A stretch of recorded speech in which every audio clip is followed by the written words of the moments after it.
Hello, everybody, and welcome to the show. It's me and Chad and Justin and the Robe. We're gonna talk about plans and such. We're gonna drink a bunch of beer and stuff. It's the Retireholics show. Are we done?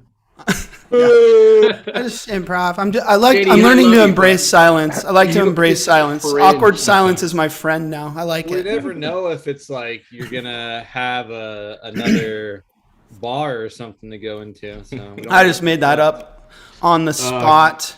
But I am embracing for new kids on the block. I am embracing silence. It used to be very awkward for me on a large fiduciary review meeting conference call, and someone would say something like, does anyone have an opinion about this or a question? And that the control freak in me felt like if silence kept going for 4 seconds, 5 seconds, that even though there was 13 people on the call, it was my responsibility to break the silence and say something. And I would get very stressed. And now I'm just embracing it, man. I'm feeling zen in the silence, so it's all good. Welcome, everyone, to another episode of Retireholics. Yeah, you know the drill. You know what's going down. You didn't just stumble here on accident, so you know what the fuck's going on. Justin, let's get to it. We got a guest. You're going to intro this guest, and you all out there in TV land are going to rate Justin on a scale of 0 to 10. Justin, take it away. Oh, damn it. Going off the goose. Silence, I like it. He couldn't hold Didn't out. get a response. Yep, I couldn't. Anyways, today's guest joins us from not too far where JD's Lambos are parked. Some say it's the greatest city in the history of mankind. Discovered by the Germans in 1904, they named it San Diego, which of course in German means a whale's vagina. She's an advisor who's been hanging out in our world for the past 25 years, who has a very paternalistic approach. Fun fact, she's the first guest that I can recall who was knocked on death's door. She had a full-on near-death experience, as in almost died on the operating table last year, all doctor-inflicted, which led to her epiphany for creating Moneywell. She's the principal of the Retirement Consulting Group and founder of Moneywell. Ladies and gentlemen, Jennifer Rayner. Wait, is that true, Justin? Yes. I don't. What? Almost died last year? Don't worry about it. No, I almost my died. truth. I know. I want more. Yeah. Okay, so had a little shoulder thing. I'm getting older, and they thought it was like a nerve injury. So the doctor sent me to a neurologist to have nerve testing done, which is like a little needle that's got an electrical shock that goes through it. They stick it through all the different muscles looking for nerves that aren't working. And long story short, the neurologist accidentally punctured my lung. Oh, damn. You had one job. Way to go, bro. So I ended up not knowing that she had done that. I got sent home. Everything was fine. And all of a sudden, about an hour and a half later, getting ready for a call, and I felt like somebody was stabbing me in the back. And I thought I was having a heart attack. I call them up. Wait, like, you weren't even there anymore? No, I had gone What home. is happening? And so I'm like, oh my God, I'm having a heart attack. Wait a minute. No, this woman just did this to me. It has to have something to do with it. I ring her up and I'm like, hey, so I think I'm having a heart attack. By the way, I'm crying, and it takes a lot to make me cry because I'm thinking I'm dying. Oh my God. Right. And she's like, yeah, no, the doctor said that's not a normal thing that happens from this procedure. She said, you should go to urgent care and get a chest x-ray. And I was like, Great oh my advice. God. She thinks I'm having a heart attack too. So none of my family is home. I drive myself to urgent care, and I sit there and I'm like, I think I might be having a heart attack, but I don't think I'm having a heart attack because they did this stuff. And the doctor said, come get a chest x-ray. So I'm here. Yeah, and it took them a little while to get to me. And once they got to me, they were like, yeah, no, I don't think you're having a heart attack. And we don't do chest x-rays until all the other stuff says you're having a heart attack. So they do all of these tests. And finally the doctor comes in and he goes, there's like 1,000,001 to shot that she might've gotten some air someplace where she shouldn't have when she did that procedure. So we're going to do a chest x-ray. They did the chest x-ray. They came back you have a collapsed lung. We got to call EMS. We're going to take you to the emergency room. They've got to do whatever they got to do. Damn. So they go in and slap some duct tape on that thing and pump it up. They can't do that. So basically the reason it's collapsed is because there's air in the cavity where the lung goes. It's not supposed to be there, and it's making, so they have to take the air out. So they do what you've seen. If you ever watched ER or any of those, and Justin apparently learned about when he was studying to be an EMT, it's a You're saying pneumothorax. so many acronyms right now, but I can't press the We button. forgot all about it. Yeah. I'm ready. Let me finish my story and then I'll You drink. have three. You have three. Shit. I'm so nervous to press the button. You're gonna collapse your. So they basically had to cut a hole in my chest and stick a garden hose in there to suck all the air out. And in that process, they pumped me full of fentanyl and propanol and almost killed me. I literally remember falling through a tunnel going, hey, wait, I'm not ready for this. Come get me. Come save me. Somebody get me. And Jesus. woke up, and my husband and the nurse were like, wake up, breathe, because fentanyl makes you stop breathing. Right. So I would just stop When I breathing. take it, I feel fine. I just. I'm like, what? They're like, wake up. And I'm like, okay. So next day they did another x-ray. They had gotten all of the air out of there, and they said, okay, we're going to take the chest tube out and you can go home. And I was like, okay, a little bit of PTSD, because I was like, what if I stop? Yeah. Oh.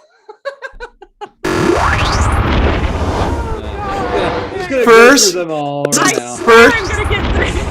This is the first guest ever to have 4 and not Because I wanted to get retirement drunk. plans. Yeah. So let me see if I can get through this. I get home without another acronym. And I get home, and it's like a social worker calls me, and she says, hey, look, you've been through a traumatic experience. We have this social work program we're going to put you through. And one of the things we're going to do is sign you up for this texting program. And I started getting the texts, and I realized, oh my God, that's it. I am going to text participants their financial wellness. Well, how was that transition? That's a professional right there. Well, that was the story. All right, everyone. Thanks for tuning in to Retireholics. We'll see you next week. Okay, we're going to play some games. You're already getting familiar with one. It's called Acrosin. You say an initial is an acronym. You must drink from your penalty drink, which is tequila today. We've got a couple other fun games planned tonight. And I'm getting updates from my DoorDash account, Cherry Fits. Pizzas should be arriving shortly at Portland, if they have not already arrived. Let's go to headlines, shall we, Brandon? Let's do some.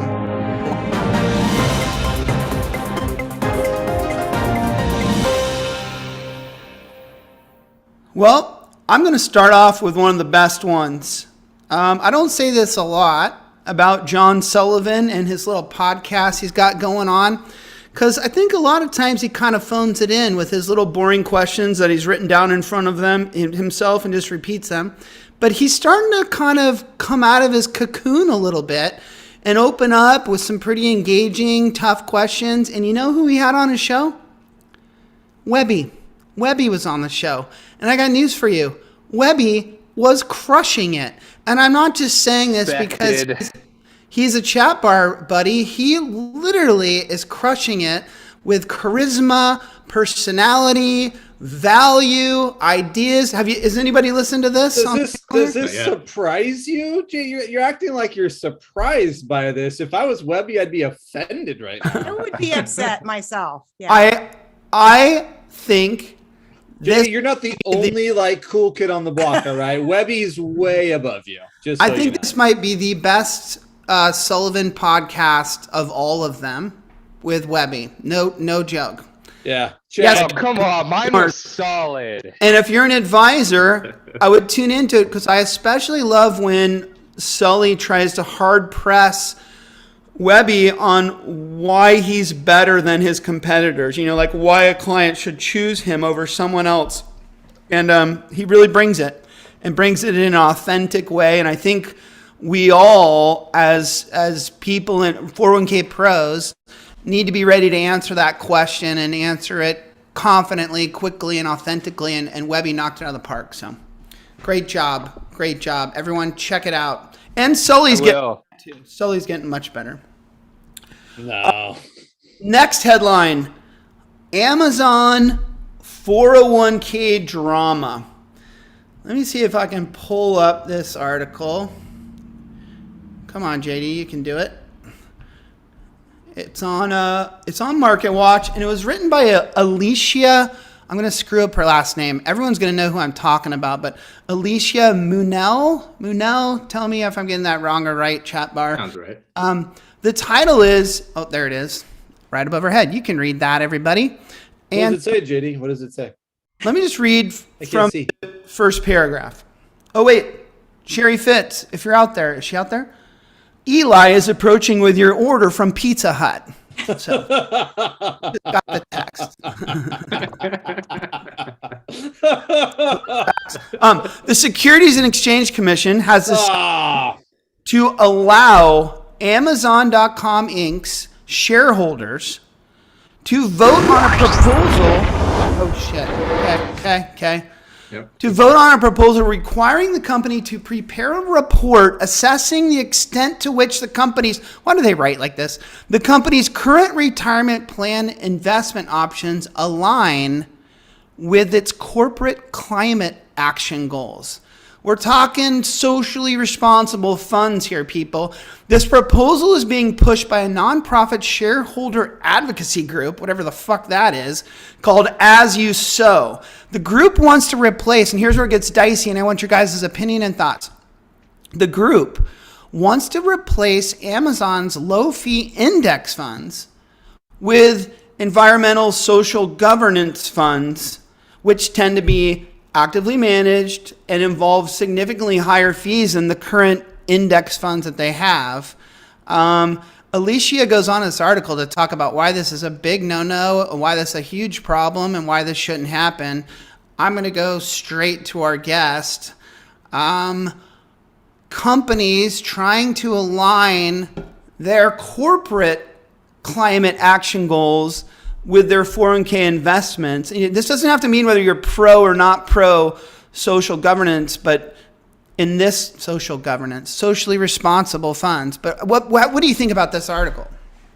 Haven't read it, but I believe that, fiduciary's first obligation is to the big three, right? Fees, funds, and fiduciary. They have to be looking at fees. They have to be looking at the underlying suitability for the plan itself as a whole. If they start taking into account things that, so I'll give an example. I have a tribal plan that I got a call from right when Russia invaded Ukraine.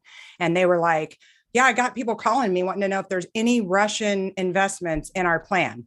And I said, well, I'm going to get that information to you, but your job as a fiduciary is not to decide to remove those from the plan, right?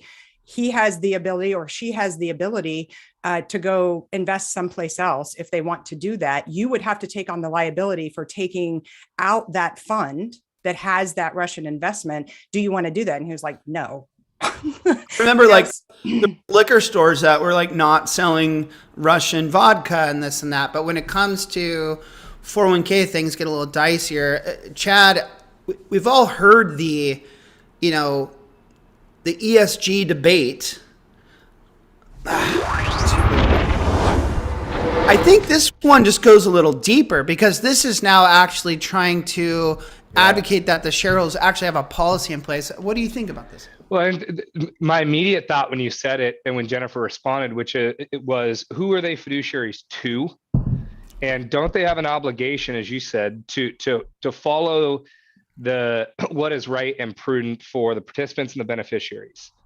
And if as an organization, you feel that social responsible investing is part of your culture, part of the reason why people are working for you, part of the vision of the business, and is right for them as participants and beneficiaries, then I think, you have an obligation to review it. Should you have an obligation to include them? No, they need to meet the metrics of the investment policy statement. They need to be right for the plan themselves. Now, that first response.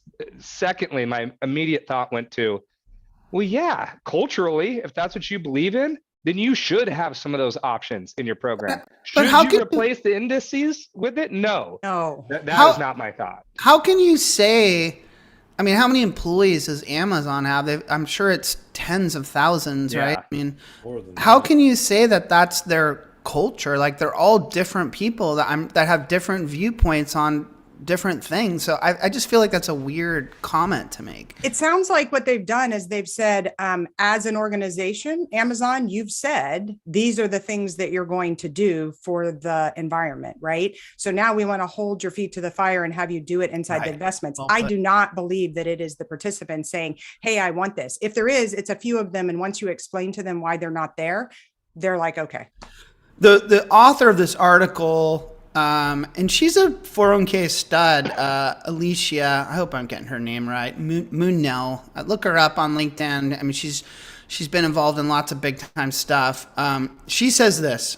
She says this is a terrible idea for many reasons, including the following. It isn't clear that this form of social investing is effective, first of all. Basically saying there are a lot of people out there that say, hey, you'll actually get better returns if you sort out and sift through companies and find the ones that are running their businesses in this kind of positive way. And she's saying there's very little evidence to support that. She says, moreover, these types of funds, these socially responsible funds, are in general expensive. On average, they're 80 basis points more than the index funds that the company's offering right now, which is a suite of like Vanguard stuff.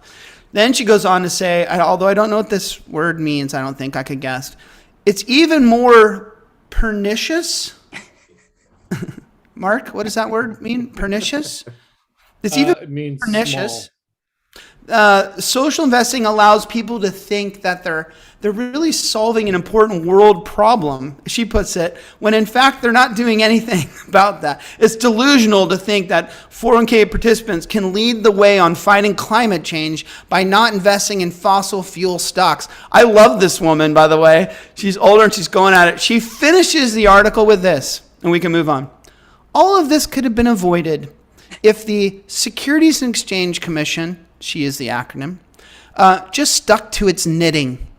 I like that. Just stuck to its Well, I just want to add one last thing. So if you put in a fund that was 80 basis points higher than the index and your participants were participating in that, don't you think one of them one day is going to run up against an attorney that says we need to sue Amazon because that was too expensive for what you were trying to Well, especially if they're mapped and moved over to it. I think if it's an offer inside the plan, I don't think that lawsuit holds much weight. Oh.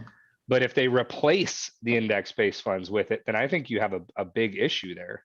But can't you tell Schlichter that you're doing it to save the environment? Like, won't that save you in court? No.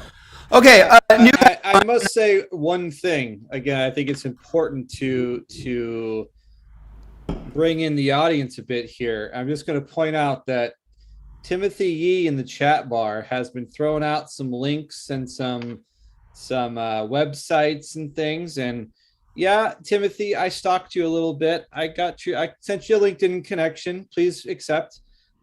He represents Green Retirement, focusing on business owners and nonprofits with particular emphasis on this type of investing. So maybe a hippie. He's a hippie. Maybe somebody who's got a counter to all the things that we're saying. No, Well, I he's got like a belief. Timothy's awesome, and he made another point too. And I want to be clear.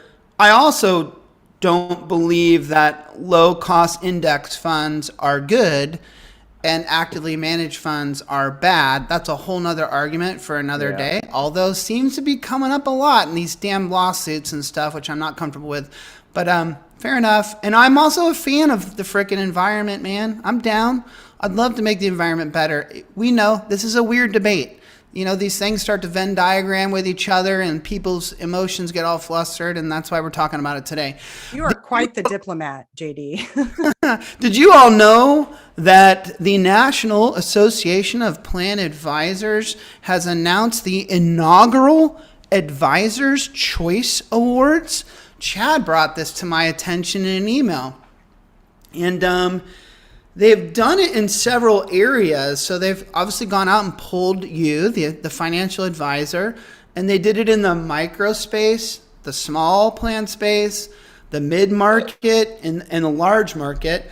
I think it freaked Chad out. I'll actually let Chad talk to it. Because when he looked at the micro market, he saw, I'll read off a few leaders. When it came to plan sponsor website, the companies advisors liked the most were 401k Go. I'm going to drink for this. BPA. I don't even. Empower Voya. When it went to advisor support, which you would think would be an important one, again, 401k Go. The other one I just mentioned, which I'll drink for, Fidelity Transvoya. And Chad, you were taken aback. Like, what the hell's going on here? Well, first things first, you just gave 2 examples, but when you bring it up, and I told the guys, I think there were 13 areas that were rated, and 401k Go in the group that you named, I don't know if that's an abbreviation or not, but I'm assuming that it is. Gotta be. Benefit Were planning. shown as the top 2 in 11 of the 13 fields. And I asked these guys, I'm like, have you ever worked with either of those 2 firms? They said, no. And I said, have you ever ran into competing against them? And they said, no. Like, so how are they in every single who is this poll of? Can I back you up further? And by the way, I called Nevin on this. So I got the bat phone. I called him. He explained the survey a little bit. He was great. He was very candid. And I even pushed him a little further, Chad, because I didn't think that 401k Go and the one I mentioned earlier had a lot of plans. So I'm like, if you're surveying thousands of advisors, and I go to 401k Go, who I reached out today, and they wrote me back and said they're approaching 1,000 plans. See, I do my homework, people. I do my journalism. And I'm thinking, okay, you're approaching 1,000 plans, and you're making nationally like a top 5 leaderboard on this stuff. Like you're a drop in the bucket. How are you getting all those votes? Chad, I do want to let you know, it wasn't that 401k Go was first, and the other one was second. It was alphabetical. Nevin let me know. So that because they're a new, they're still there in every category. Yeah. They're still showing what is supposed to be the top 5, and those 2 groups are in the top 5. Have you? It's not possible unless you're polling people only from Utah, which is where 401k Go is. Did Nevin get back to you and say, because didn't he say he was going to look into it and see where all the data he said you're kind of making me want to go look back into the numbers, but he didn't say he was going to do it. He's got a lot of other shit to do. I think when you look at the mid-market and the large market ones, if you've had a chance, they kind of make a lot more sense because it's the typical names. And Chad, are we being assholes? I'm going to get some negative emails tomorrow. Are we simply picking on those 2 companies? If you saw the rest of them, you wouldn't have cared, right? I mean, I would have been surprised since this was set up as micro market less than $1 million, that Fidelity was listed there. Fair enough. Yeah. Fair enough. Like that is super odd to me. Yeah. But no, when you see some of the other names, that's who I would have expected to see in that space. Robe Guy, are you a fan of, we used to love the Plan Sponsor magazine rankings. Are you a fan of the National Association of Plan Advisors bringing a new one to the fold that we can look at each year? I don't really care. Hey, JD, let me make a comment on that question. My answer would be yes. My issue with Plan Sponsor magazine's ranking in the past is that, if I'm right, it was of plan sponsors who have familiarity with only maybe 1 or 2 providers, whereas asking the advisors who often have plans with 5, 10, 12 different providers, depending on how big their book is, they have much more visibility of who's doing what well. So, sorry. Go on, Chad. I'm done, Mark. Okay. I was going to say, I would chime in, but I'm going to get in trouble. So no, you won't. No, I'll be, you know what, Jennifer, you please go, Jennifer. We're here for you. And Jennifer, even Katie Boyer goes, you guys do have a guest. Katie, if you were here at the beginning, Jennifer talked for like 15 minutes. So it's all good. Yeah. And we're still on headlines, Katie. Don't worry. So I met the guys there were only guys at a 401k Go at the Broadridge FI 360 conference. I'm an advisor who deals in the micro plan space. I have opportunities in that area sometimes. So I asked what they did, and I didn't get a warm and fuzzy like feel, you know what I mean? So my only experience, my only knowledge of them was that. Now I don't have a huge business. I don't do a lot of business every year. I had never heard of them until this conference. And so therefore I wanted to know more and didn't get, again, the warm and fuzzy. I'm a very in your face, ask the questions, and the answers that came back were very defensive. So I think when 401 Jake was there. Yeah, that's my only familiarity with Yeah, him. I grilled him pretty hard. That was a couple years ago. I think Chad was with me maybe at the time, and I grilled him pretty hard because it didn't add up to me, like what they were charging and what they're trying to do.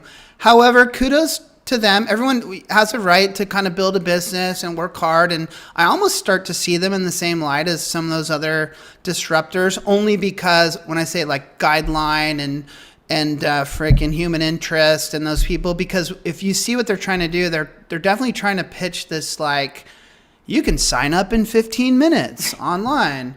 Right. It's only $9. Cost you $12. I think for small plans where there isn't a lot of money coming in revenue wise, and they just want to give something to their participants, there's a place for that sort of structure. But again, I think there needs to be a lot more offering at that level instead of just wham, bam, thank you, ma'am. You got a plan and ain't it great? And your participants will be fine. We're not going to protect the participants that are, I shouldn't say that. I'm not saying they're not protecting participants that are in their plans, but I just didn't get the sense that there was a lot of thought to that. Yeah. Like, how are you going to make sure that even though that plan only has 5 people in it, those 5 people are living human beings that need to have the same sort of experience that someone in a large plan does. Yeah. That's been my biggest problem with getting in front of plans and being like, I can't help you, because what I do and the way I see it, it's really hard to find that in the micro plan space. I think that's well put.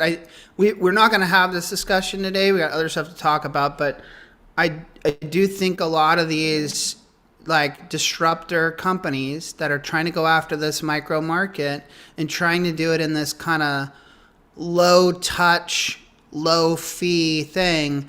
I've said this ad nauseum on the show. They're in for a shocker. And they're starting to feel the shocks. I know this for a fact, by the way, people, because I've talked with people there where they didn't understand the amount of questions and counsel and service and support that even these small mom and pop companies need. And because I think everyone listening in, and I know everyone here at the bar here tonight understands that these things are not simple and they're not easy, and little things come up. And no it's matter the small groups that make the mistakes, that don't have a trained human resources person and benefits. Those are the groups that make the mistakes. They're in for a mess if they get provisions in their plan that they can't implement, or one person changes and there wasn't some piece of information. I've had that experience with a client, and it is not fun when you don't realize it until a year later and you're like, every time I see the you can sign up in 15 minutes. And what they're really saying is, we can walk you through your provisions real quick, right? Like, you want 3 months, 6 months, 12 months? Like, we'll do this in 10 minutes or less. I just think, Chad, Mark, Justin, can you imagine if we tasked Lance, our conversion guy, to like do these things in 10 minutes or less? JD, hey, you're being naive if you think someone calls. They send you a checklist, dude.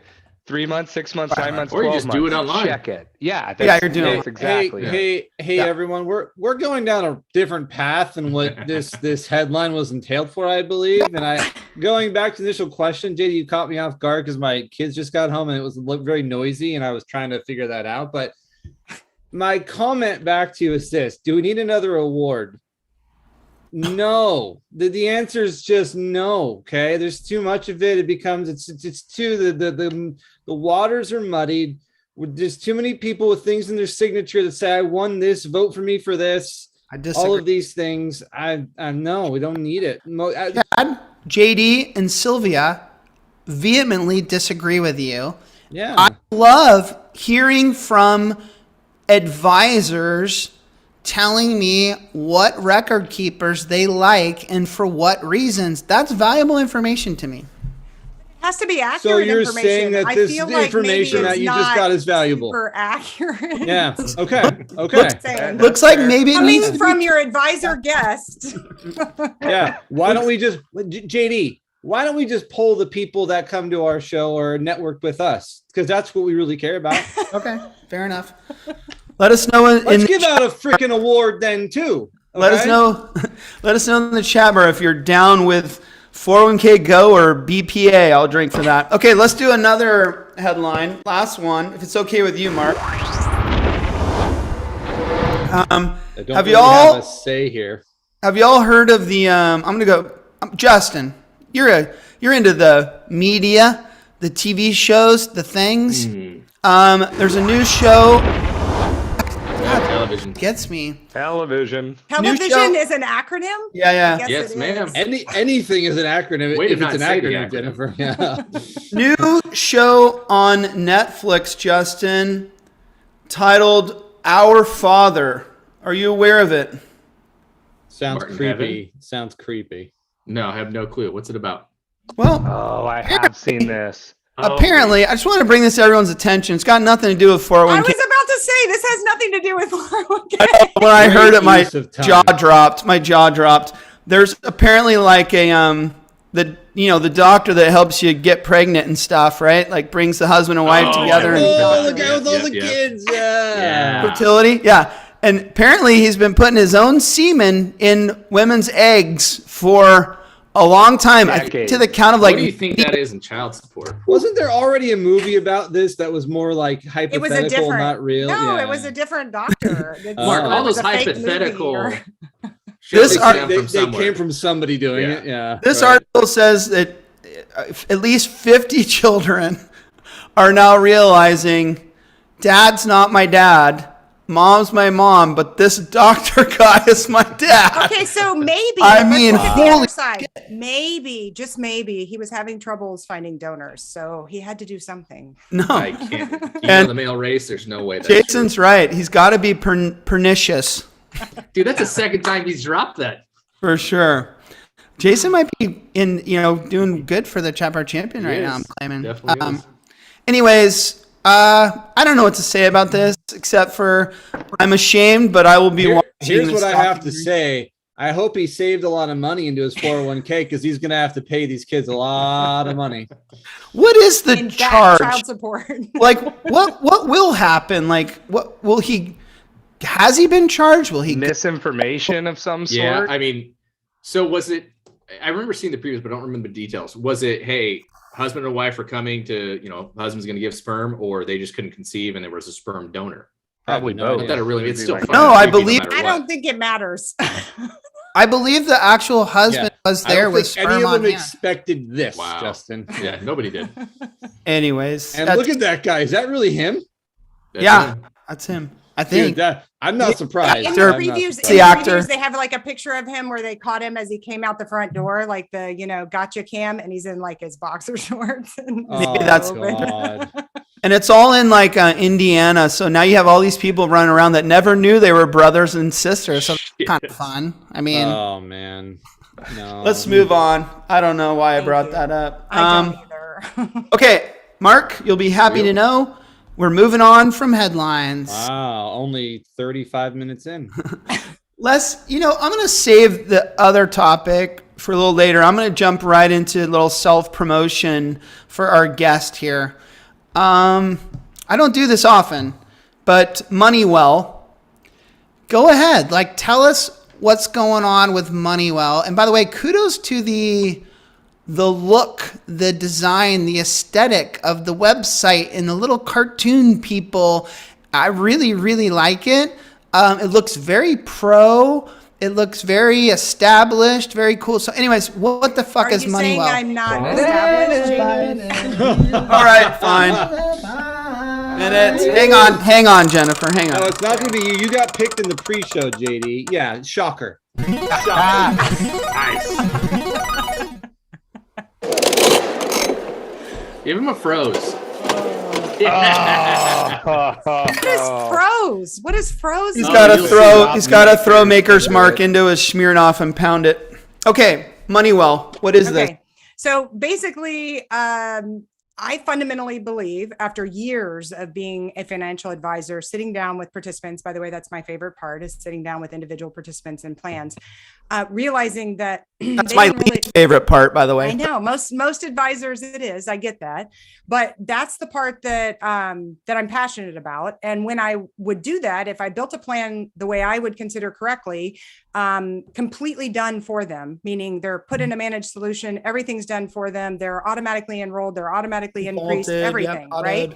So they're auto everything. Then when I go to sit down with them, they're like, well, why am I here talking to you? You know, everything's great, except, hey, is it okay that I still live with my parents? Or I think I might be getting divorced because of all this debt I have. It literally was like people would come to me like somehow I came off as like a social worker or a teacher or a, you know, like that's the vibe I was giving off. And all I could think was, yeah, so number one, your employer didn't hire me to do this, right? I'm not a therapist. I don't understand this. I will listen to you and I'm happy to be supportive, but I've got no resource available to me to address that, right? And that's really, I believe, what people are struggling with, the here and now, what they're experiencing.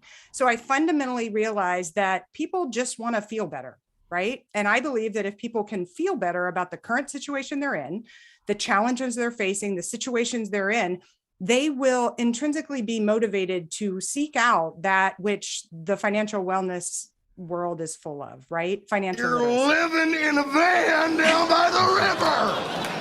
So if they are intrinsically motivated, they're going to do better. They're going to take small little steps because now they feel better. It's like a cycle, right? Instead of this linear thinking that we do in the financial industry, which is very black and white, very linear.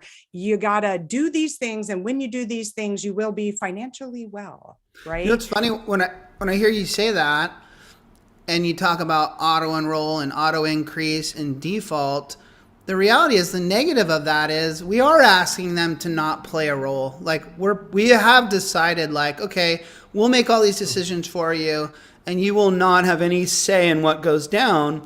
And I think what you're starting to realize here is that, well, if they're not involved and they don't care and they're not inspired when it comes to their financial situation, maybe there's some bigger problems that we won't solve by auto-enrolling them at 3% with 1% increases. Right. We're not going to solve that problem. And we're going to leave them hanging and looking for something, right? Again, I feel like people are overwhelmed. They're completely overwhelmed with more information. And that's what financial literacy or most financial wellness programs is. It's financial information. We're pelting them with more information when they're completely overwhelmed. So they're never going to engage, right? And I know this because if you ask people, there's not a lot of studies about it, but if you ask people in the industry, they will all nod yes when you say nobody uses it, right? Nobody's using it. It's the dirty little secret. You put it on a... You're talking about like the wellness tools and stuff. Oh, yeah.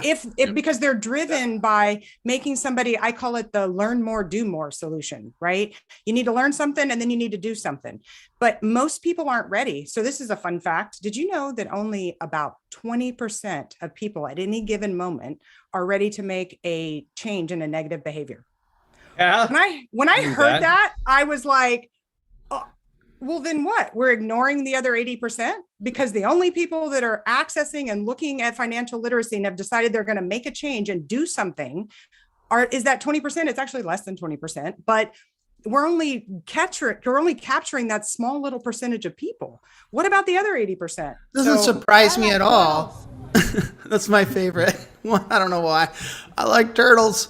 It doesn't surprise me.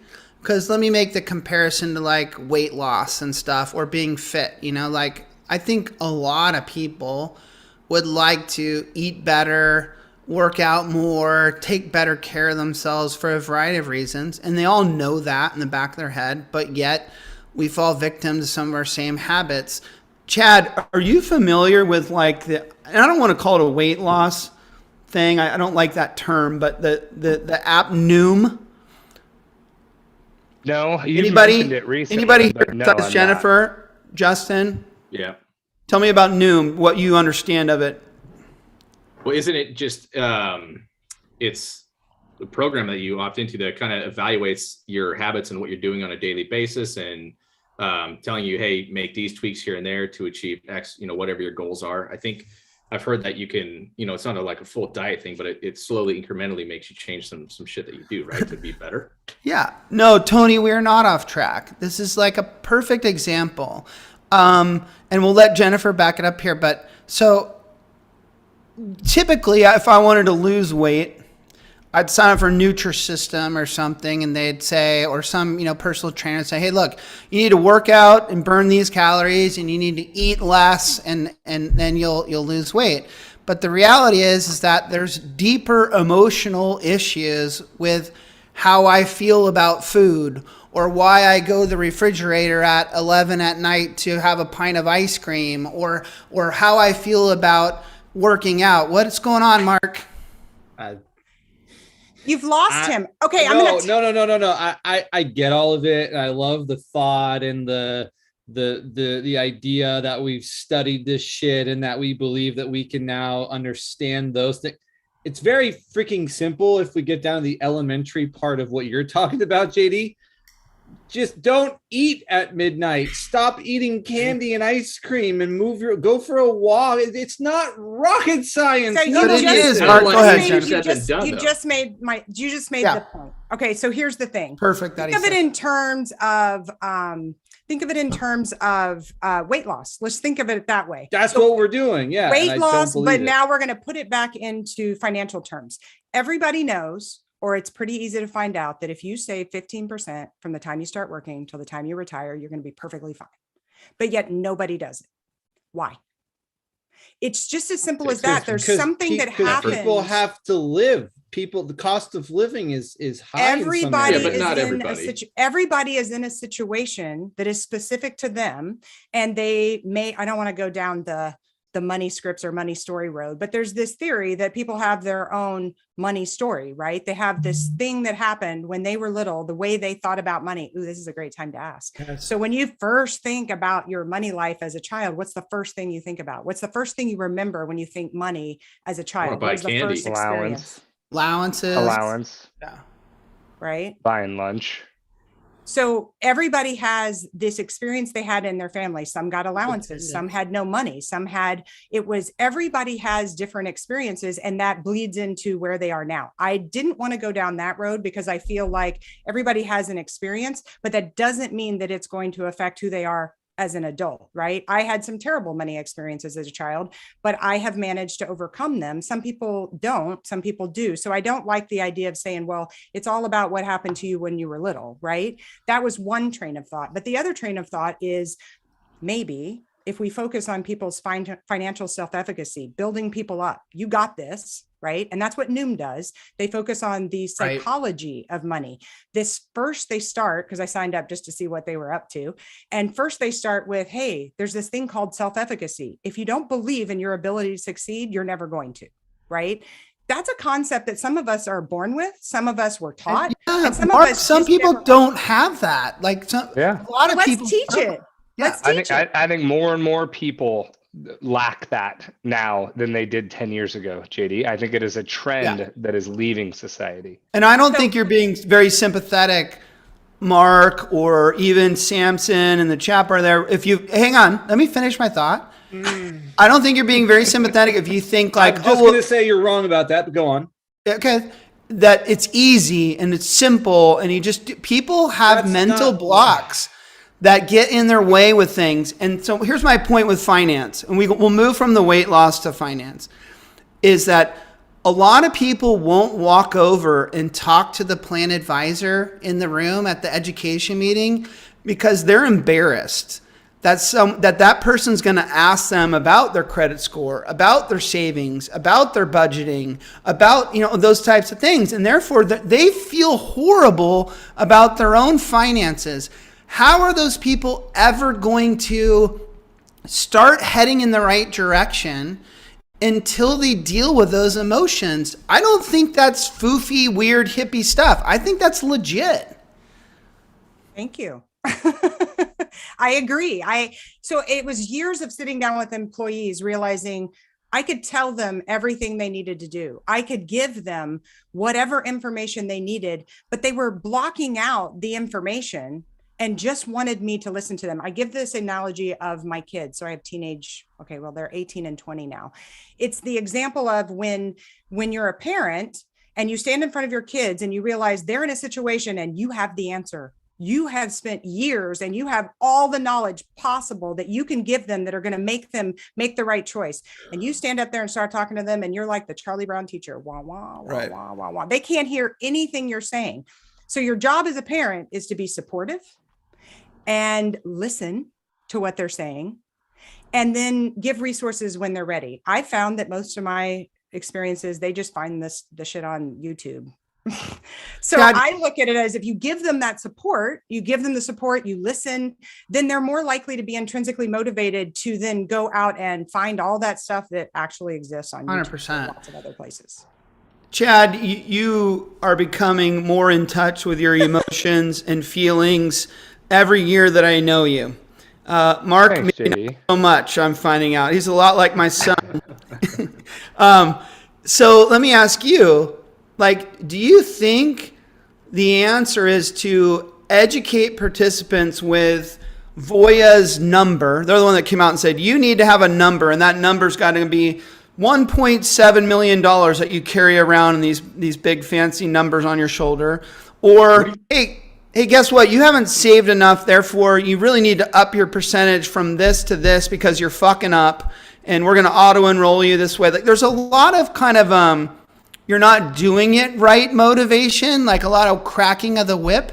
Yeah. And so I'm just asking you, might it be more intelligent, more strategic to try another path that is more, dare I say, real quick before Chad responds to you, what do you think that, okay, so they tell you, hey, you should have 1.7 million, to retire. What do you think that does to them mentally? They're like, fuck, I don't want to deal with that. It crushes Just them. put it away. Yeah. Well, yeah, because they don't Look at the think they can impact get that has, there. It right? seems so large. I think that was JD's point, and that's in part why that hasn't worked. That's why we've moved from giving an N number to giving an annual income number to giving a monthly income number, because people couldn't even comprehend the annual income number. What I think you were really getting at, JD, and this is where I think I heard Justin articulate Noom, is we need small, incremental ways that we can make differences that don't feel daunting to us. And just doing the things that we've been doing, we've proven have not been successful. They've made a dent. It's helped. State-run plans are helping. Auto features are helping. But I don't think it gives, to your point on your site, Jennifer, I don't think it gives much comfort. I don't think people are feeling good about it just because they're auto-enrolled or auto-saving. And so I do think that we need to be more, and I don't know how you scale this. Clearly, you're trying to figure that out. But I think we need to be more in tune with the individuals we're trying to help. Tony's saying in the chat bar, he goes, instead of all this bullshit, he's on your camp, Mark. Are there any stats on something that's actually working? Because we know what doesn't work. Well, this is why I tried to bring up Noom, and I know that's on the. So, hold on, before we go on, can I just say to clarify a little bit of context here? Okay, I'm not against anything that you guys are talking about. None of it. I think it's great. But to your specific point, and using Noom as the example, that is not universally available to everybody. That is a cost for a service that some people cannot afford. That is a fucking luxury. Okay? Excuse my language. So I don't appreciate that. All right? Even as what if your employer offered it? Yeah. What if it was part of what your employer offered you as a benefit? Great, but okay, fine. Not new, but one employer can offer it, and then I get a job offer somewhere else, and I lose out on that. Is it portable? Of course, it's not. Right. So, hopefully by that time, if you took advantage of it, you kind of changed your behaviors. By the way, anything our employers provide, I think some of us sort of take it for granted, and we don't use it, and it comes and goes as soon as we go. That leads something me. that Go ahead. Jennifer, I talked about when we were in Austin, that she said that was just like kind of a revelation for me. She said, hey, look, we have all this tech that, can lead, you said, what is a mouse to cheese is what I think you said, right? Oh. Can lead a mouse to cheese. And they have all these tech where the employees or participants can go in and take advantage of these tools to help themselves. But we never stop to ask, how do we make them hungry? So the exact And thing that I said really was, hit home. if everybody's trying Let's to build not a go better back to the mousetrap. hungry thing. Come on, people. We're talking about people losing weight. Jesus Christ. They're trying to make the mouse hungry. They're trying to make a better mousetrap of financial There you go. wellness, and I want to make the mouse hungry. How do we get Now people we're trapping intrinsically- people? That's financial What's wellness. happening? No. Bad analogy. I agree completely, is that there has to be a way. That leads me to, I started a nonprofit that actually to underserved youth is working on building a financial self-efficacy program that is built around a financial literacy that already exists. Because I agree, that's actually where I started, was how can I give this away? How can I give it away? And then I realized that means I have to go out and sell for fundraising, and I don't like selling. So how about I go make it for profit? And when the for-profit makes some money, I'll just fund the nonprofit. That's how I actually got to a for-profit version. It wasn't starting there. It was believing I wanted to give this idea away, but that's easier said than done. I think the whole reason that you're here is because you and I talked about this at the bar, and I just met you.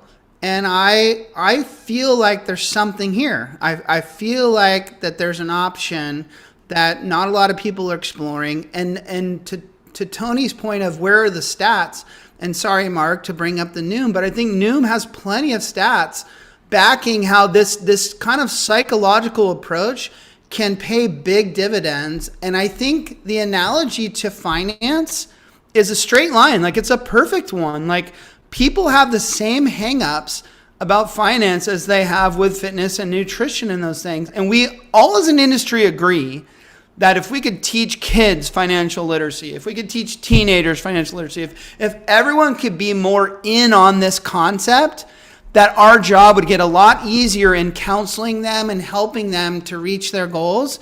And so why not consider an alternative approach like this? It seems interesting to me. There was actually a study done, by the way, that it just came out that they did I'm not very good at stats, but they did a study of like 5,000 Danish people. And they basically found that when there was an increased sense that somebody could have better well-being or mental health, they actually ended up achieving it, versus the ones who didn't believe it. So even if we just stopped at financial self-efficacy, believing in your ability, and said, let's just try that, that is a good starting place. I believe there's finding more out how to it and more change ways that to- is the hard part. And that's where we were talking about the baby steps to make people think, oh, wow, this really is something I can achieve. And But that could be a baby step- generational piece. Yeah. And not baby steps in. So people think baby steps, they think nudging, and they're like, oh, there's all these problems, all these programs that already nudge people, but they nudge people in the save 5 cents, then save 10 cents. I'm not talking about nudging people in the actual literacy part. I don't even want to offer financial literacy. There's enough of it out there, free of charge. And Mark, you hate that shit. You hate the wellness and you hate the literacy because of the low adoption. And Jennifer talked about it. Okay, No. Time out. The literacy part, no. The financial wellness programs that people push as a sales tactic that just get them in the door. Gather dust. Look at all the things I can do that aren't ever going Let me back up or defend the classic 401k for one moment, and then we'll play a game. I just want to. We have 6 minutes, dude. That's okay. I want to revisit forever. I love that Mark's the timekeeper these days. Fucking little whiner. You're gonna say the real word you were gonna say. I don't use that word. That's offensive to certain. Yeah. Okay. 401k plan. You're a normal human being. You've never saved money in your life. That's hard to do. You can't do it. Like Mark says, you got to pay your bills. You got to do the things you got to do. You get an employer that has a 401k plan with a match, and you get auto-enrolled for whatever. I don't care what the fuck it is. And you turn around, and 2 years later, you look at your account balance, and you go, me, Tim, Sally, Jane, whatever my name is, I have saved $4,000. I never would have imagined Plain simple. I mean, I wake up in the morning, I piss excellence. that I was capable of that. I know for a fact that has to inspire that person to start thinking about the rest of their financial world. And that's kind of what we're talking about here is like, if people can start to believe in themselves, and the 401k does that in a weird little way, that they can save, then that it can really be the spark to set them off down a bigger path. But anyways, hooray 401k. They're so awesome, aren't they? Let's play a fucking game. It's the totally original, didn't bite off anyone other's game, Nope or Dope game. I'm sure you've seen this, Jennifer. The whole world is massive fans of the totally original Nope or Dope game. Okay. I don't watch a lot of TV. I'm waiting for my graphic, but Brandon's probably drinking tequila or something. Just give it a second. I gotta find it. It's in my deck somewhere. He's trying to drive Mark nuts by burning more time. I could just do this one though for. Yes. Lame. I just said lame because I'm so used to it. I'm so into my graphic. We have to see this graphic. Okay. That's- All right. The Nope or Dope game. We're going to go to you, Jennifer, first. I'm going to ask you something about pop culture, the life, and you tell me whether it's dope or whether nope. Okay? Have you seen this thing in your email in Outlook? Chad wrote me, or Brandon wrote me an email today, and my little app.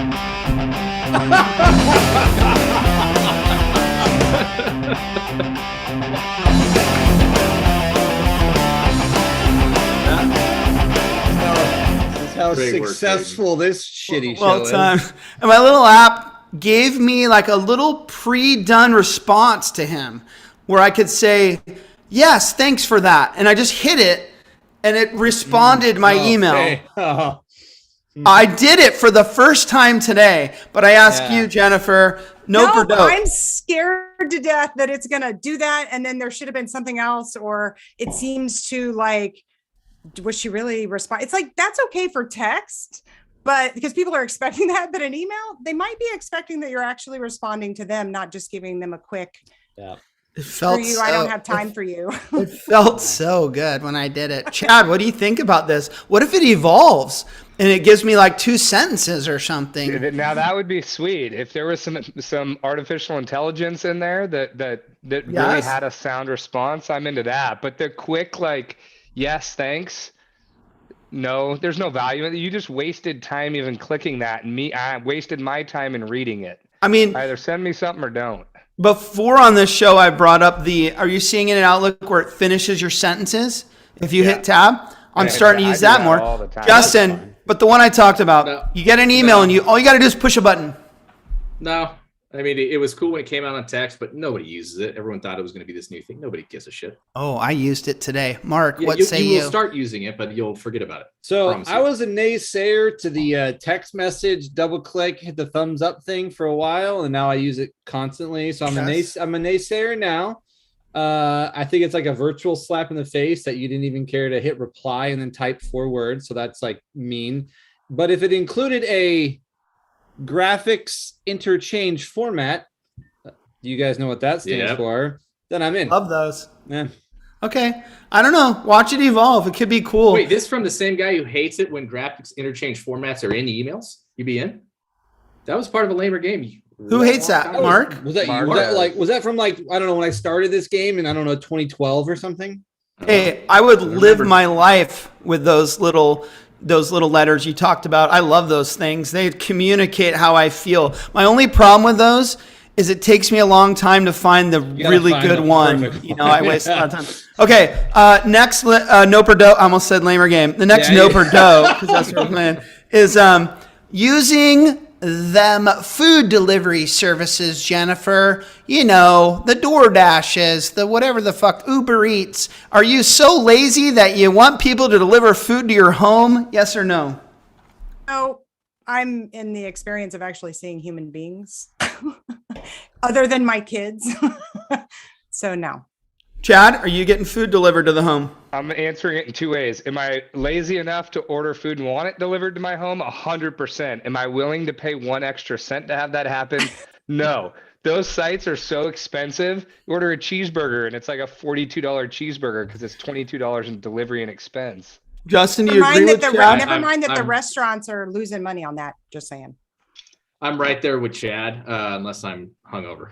It's the greatest thing in the world. Yeah, well, Fair. when you're just sitting out in your Lambo and you're chilling and you want someone to bring you, you know, a burrito, it's a nice just little ring a thing. bell. But think of how fast you can get to the store and back in a Lambo. Mark, man. I'm going to ask you a new one. So let me answer. Although Okay, Sherry go. stole my answer. I feel like I'm just. I was gonna say I'm a note because I'm a frugal. I'm a cheap guy, and I'm like same as Chad. But when you are drunk and you could get room service to your home, come on. I've never done it. Well, except for one time at Chad's place when I got Domino's, and that's pizza delivery. So that's not even. That doesn't count. That doesn't count. I'm kind of including that, though, I guess. So yeah. Restaurant delivery is different than the eating application. So now I will say the one time I did use it, our food came cold, and so then I was like, "No, I can't. I can't do that this." takes forever. That's I would Yeah. love to use it, but my food's always cold, so I'm done. I'd like to say I do get my groceries delivered.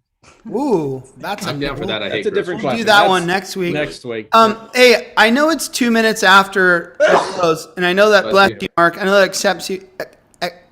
Accepts you? I know that upsets you. I got a lot of empty beer cans next to me. If out there in the chat bar, if you would like this show to stop now on time as it should, just say shut up or something and we'll stop it. But otherwise, I got another one. I got another one for you. Nice, Chad. Chad, your vote doesn't count. Jennifer, nope or dope. Smuggling alcohol into somewhere where it's not allowed, like Disneyland, or back in the day, those movie theaters that didn't serve you a vodka soda. No problem at all. Is it something I do? No. Is it something I'm okay with? Yes. It's Crap, like you- totally fine. You know what I mean? But I don't necessarily do it. I don't know. Do you think it's fine we're at the movie theater and someone drops their bottle and it rolls down below you and you go, that person's got a fucking problem. They could not watch JD, a you're not 90-minute sitting movie in without theater bringing that- booze. Chad, have you The done this movie's before? Expensive enough. I'm down for sneaking booze into places that aren't selling booze. But if you're selling booze, I'm not sneaking it in. I'm gonna buy- Chad. That's not true. Chad. Golf course. Did you Chad- see the cost of thank beer at you. the PGA? Thank you. Yeah. I like that. You sound like a prudent fiduciary, Chad. I really like that explanation. Justin, have you done this before and are you a fan of it or no? Big fan of it. I mean, like I just said, did you see the cost of a beer at the PGA was $18? Oh my gosh, yeah. Like, screw that shit. So you guys keep doing this as a cost thing. To me, Yeah. it's not about the money. We all know that. because You you know, have it's, to- Do you have a lot of it? Yeah. oh, rich. I've got so much money, it's like pouring out my fucking ears. I don't know what to do with it all. So, But yes, so Mark. here's the deal, and I'll use an example from just this winter. Right, you get these. It was a Christmas in the park. You walk around, look at Christmas lights with your kids. Right, you walk in, you just nighttime, whatever. Did my wife and I bring a little Flask. to go cups with a flask of like some stuff and make cocktails on the go? Yeah, of course. So I'm 100% game on that, JD. Okay, I like that. I'm game too, but nobody cares what I think. Let's go to Chat Bar Champion. My vote is going That's to be the way the cookie Oh, sorry, you crumbles. Can't even get my tagline off. Such an idiot. That's Can't what even the you can't crumbles. take your lanyard off either. We haven't addressed that yet. I didn't even see it. Yeah, Did not even pay attention. it's to that, become but that part of was- him, Chad. It's not. Yeah, it's You know, you can still smell a bit of Fred Reich on Oh, this. If you, God. it hasn't been that long. Okay, Chat Bar Champion. My vote is going to be for Timothy Yee. And you know why, Timothy, because you're a little social responsibility freak, and I love you for that. Justin, who's your vote for Chat Bar Champion? Jason Lee. You can't do another. Oh, I did a Yee. You did a Lee. Yee and Okay, Lee. good. Jason Lee, fair enough. Chad, your vote.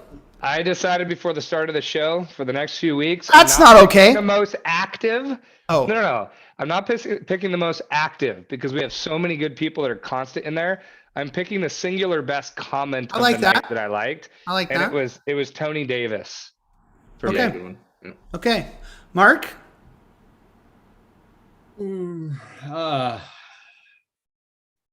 I was struggling with this one a little bit because I feel like the upper echelon was out in full force today. And Sherry won last week, and she's been great today. And she always is reading my mind somehow, so I feel like we're somehow connected. But I'm gonna go with Samson. Samson had a good night. Samson's always a little aggressive, but I like it. Yeah. All right, Jennifer. Final vote to send someone into the finals. Chat bar champion. Who are you voting for? I wasn't paying attention. Sherry. Sherry Fitz. Fair enough. Fair enough. Sherry's gonna I win hope she now. wins. That's what Sherry needs is another fucking $120 worth of pizza next week. All right, Brandon. We got Lee. We got Yee. We got Getting Fitz. expensive. We got Samson. We got someone else. Brandon picks up on that shit. I know he does. I feel like I haven't drank enough. Fair enough. Well, There's that. Tony. Here, Tony. There's a way to fix that. Yeah, all you have There's a to way to do, fix Jennifer, is just it say won't an let me acronym. answer. It won't let me It doesn't answer. let us. It's You can't. Okay, so TB, EMS, whatever. Nice. I'll say Jeez. I think PDC is an awesome TPA that you all should look at. PDC.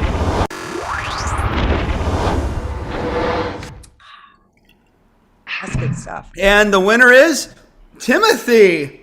Boy.